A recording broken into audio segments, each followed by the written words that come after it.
Well, hello and welcome to the On It Not In It interview series podcast. I'm your host, Todd, and today I'm joined by Paul Pahoresky, who is the managing member at PRP Associates in Mentor, Ohio.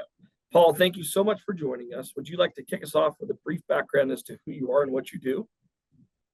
So my name is Paul Pahoresky. I own PRP Associates, and we are an accounting firm in the Cleveland, Ohio area, servicing individuals and small businesses, providing bookkeeping and tax preparation for businesses in the area and also outside of the area. We have clients around the world. Awesome. Thanks for sharing that, Paul. Appreciate it. So I will tell you that reviewing, kind of talking to you, listening to you, looking at LinkedIn and things like that, I noticed that you were an academic for quite a while. So the first question I have for you is, what was the drive to say, I'm done being an academic, it's time for me to start a business? The desire to make money. I was in academics kind of in an interim when I was between opportunities, and it was a quick way to fill a void in my calendar. And it also helped launch my business because a lot of those people that were students in my class, due to the nature of some of the classes, became clients of mine after the courses were over. Awesome. Okay, so you were teaching to fill a gap in your world of business, obviously, and then all these students came by and said, "Hey, I'd like to hire you to maybe be my bookkeeper accountant as I start my business," and then you started a business around it. Exactly. Yes. That's awesome. So, in our kind of our community, obviously, as entrepreneurs, there's lots of reasons why people start businesses. That's a pretty common one, right? There's a need, you fill a need, and you start a business just to support it. That's great. Exactly. Remind me again, you've owned your business for a couple of years now? I've owned this practice for 2 years. I was a partner with another gentleman. We formed a partnership about, at this point, it'd be 16 years, and we were partners for 14 years. But we each maintained our own book of business. And a couple of years ago, we decided, due to various things, that it was time to go our separate ways. It was an amicable split. We've stayed in touch with each other, but due to different business philosophies, different growth strategies, and different ways of creating corporate cultures, we decided it was time to go our separate ways. Okay, thanks for sharing that. I really appreciate it. So a little bit of academia, a little bit of a former partnership, and now you're an entrepreneur with a team of people working for you, I think. So, exactly. So let's talk about some misconceptions. When you left that partnership, left academia, started your business, what did you think business was going to be like, and what's the reality? Well, I thought business was going to be a whole lot easier. I thought it was just, you hang up a shingle and let people know you're out there, and people were going to come running to provide, to needing your services. You realize that even though a lot of people who own businesses are not actual business owners. They're practitioners of a craft. So you might be a really good roofer, but now you own your own roofing business, and you suddenly have all the responsibilities of business ownership. Well, even with an accounting firm, you might be a more business inclined than some people who end up owning a business, but you're not aware of all the aspects that go with it, creating a corporate culture, having, bringing in the rainmaker, bringing in business, as well as providing the work, working on the business and working in the business, and juggling both of those. So there's a lot of aspects that go with owning a business beyond just being a practitioner of your craft. Yeah, I love it. Yeah, that's great. So the perspective there is, hey, I'm going to hang a shingle up, and people are going to show up, right? But what you probably realize is you're not a Chick-fil-A or you're not a McDonald's, right? Your brand doesn't just get people waiting for you to start serving them, right? So, exactly. Awesome. And when you're working in your business, doing the work that's bringing in revenue, you're often not working on your business to continue to grow your business and feed that pipeline that needs to continuously be fed. And you're also not focusing on the hiring, the creating the corporate culture. So it's a balancing act of so many different hats you have to wear that you have no idea of all those hats when you go into business. Yeah, I love that. Thank you for sharing the name of the podcast in your answer, Paul. So we are the On It Not In It podcast for a reason. right? We're trying to encourage entrepreneurs to focus more working on their business rather than in their business. It's really a tough step for a lot of people to make.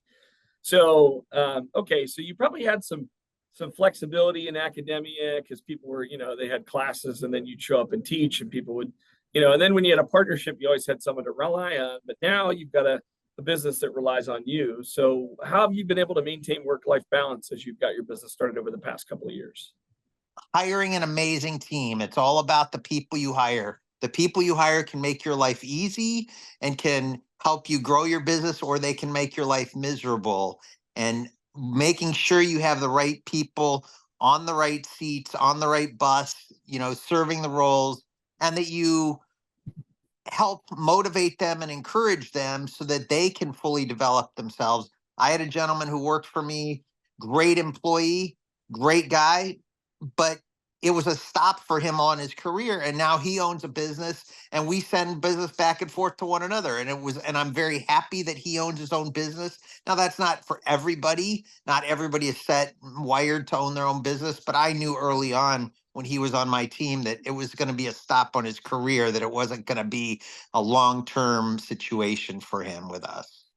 Yeah, so let's talk a little bit more about that. So hiring the right team is a really key step in an entrepreneur's journey. So I'm just curious, how many people are on your team, Paul? Right now, we currently have 9 people full-time, and then we bring about 5 more people on during the season, and we try to bring the same people back if they're available and want to come back, so that it's continuity in that area.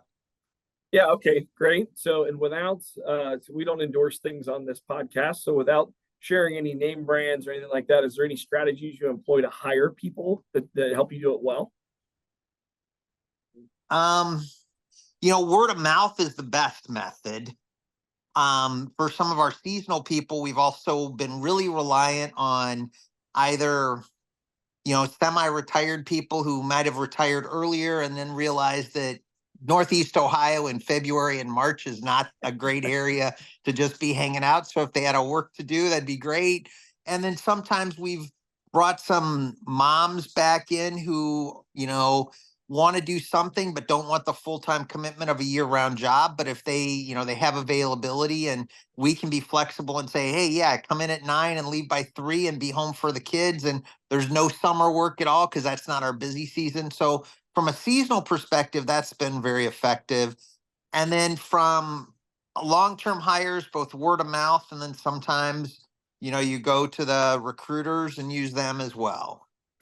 Yeah, so Paul, I love the fact that you're talking about tapping into a workforce that is available when you're busy, but doesn't want to work when you're not, right? I love that. The stay-at-home moms, the retired folks that don't want to be inside doing nothing in dreary old February in Ohio, right? That's great. Those are great places to find employees if your cyclical nature of your business matches their availability, works out really well. So I love that. Thanks for sharing that.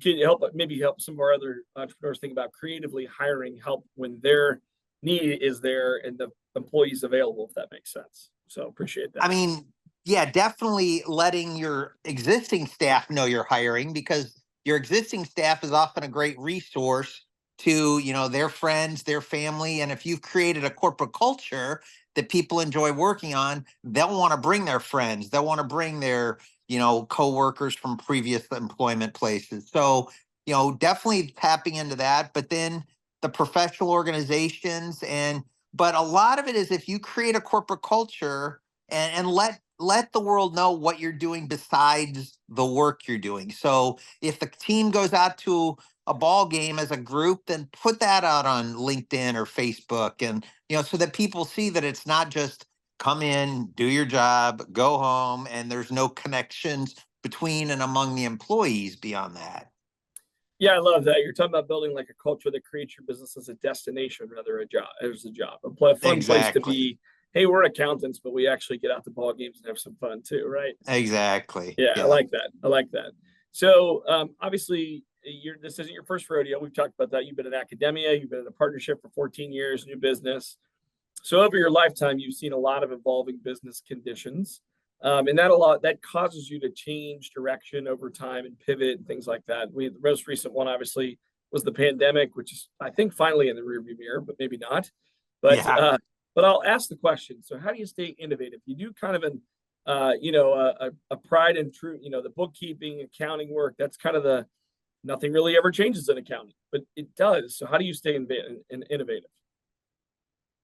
Several things. Obviously, attending conferences in the industry, staying current there. I also think being involved in other areas of life, like I'm a Boy Scoutmaster. I'm involved in an organization called EO, Entrepreneurs Organization, where you get to see and experience other aspects of life that then you can bring back to your own organization and, apply innovative and creative thinking.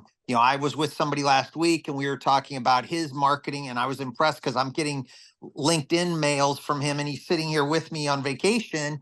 And he said, oh, well, I use this company and they, so I reached out to them to say, hey, how can we do it? Where I'm away from the office, but yet messages are still going out to my clients along those things. So really looking beyond your direct industry is often important because sometimes the innovation is out there beyond your small walls of your exact industry. Yeah, I like that a lot. I think that's a really good point to bring up to our other listeners. Hey, there's a lot of stuff that's happening, constantly changing. Well, how does it apply to my business? Can I bring that into my business and make myself better, even though my industry hasn't really changed that much? There could be a tool that's on the edge that we can make it work and really innovate with. So I love that. So just out of curiosity, Paul, without sharing any secrets or any thing like that, can you offer a glimpse into your future plans? What's next in your entrepreneurial journey? What's next in your business life? I mean, to continue to solidify the operation and then to really work on building my team so that they can develop their careers and ultimately be in a position, hopefully, where I can transition the business, some aspects of the business to them. And, to determining if they have the it factor to own a business, versus just coming in and doing the work. And then, continuing to solidify the business, looking at opportunities to implement technology without losing the face-to-face and the personal contact with the clients. I mean, AI is coming down the pipeline in everybody's industry. There's no denying it. But people still want to deal with people. They still want to interact with people. So how to use the benefits of AI without becoming an impersonal, drop off your stuff, have no contact with the client. So, and I'm not looking to become a job shop that just, drop off your stuff and get it done and you're done. So balancing that, though, to become more efficient in the services we provide. Okay. So you got a couple things there from what I heard. You get some, like you said, the last thing you said was really build on efficiency and then build on your people so that as they grow in their career and then build on your business so that it can be a transferable entity is what I would call that. Exactly, Whether it goes to your employees or it's sold to an outside investor or family members, whatever, it doesn't matter, but you're building something that can be transferable. Exactly. It doesn't need to be 100% dependent on me being present in the office or me being running the ship at that time. Right. Perfect. So one final question for you, Paul. What kind of advice would you offer to aspiring entrepreneurs out there, maybe just getting started or maybe that have been hitting the wall and don't know what to do to get through it? Surround yourself with professionals. It's not what you know, it's who you know. And really get into networks of people that are business owners in different businesses, whether it's an EO, EOA, or other organizations that allow you to, experience that, we all deal with the same issues. We all deal with cash flow challenges, or how big do we grow, or hiring too quickly and firing too slowly. And all of those run across every industry, but to be able to have a network of people that you can share with them, and they can provide some insight and some experience share from their end will go a long way to helping a person feel like they're not just an island out there on their own. Yeah, I love that, Paul. Thanks for sharing that. So, and you're talking not just about experienced professionals like support people like accountants and attorneys. You're talking about other business owners as well. Exactly. I mean, the professionals like the accountants and the attorneys and insurance agents are important, but they have a vested interest. Their meters running, and so they're important definitely. but also having other business owners that you can just say, hey, I've got a problem. My best employee also has this really rough edge. And how do I deal with this? Because I don't want to lose them, but the rough edge is really upsetting to customers or upsetting to vendors. So, those are examples of just having a sounding board and how to address those. And so somebody else may have run across a similar situation, and how did they handle it? Yeah, perfect, Paul. Thanks for sharing that. I really appreciate the follow-up question on that and the follow-up response. Is other experienced people that can share their experiences with you and help you not make the same mistakes they've made, maybe learn from their mistakes, Exactly. right? Exactly. Yeah. So, Paul, I want to thank you for joining us again. Really appreciate your time, learning more about you, learning more about your business. Just for everyone that's watching and listening, we look forward to seeing you on our next episode and hearing from you on our next episode. Paul, thanks again for joining us. Thank you very much. Be well and be safe.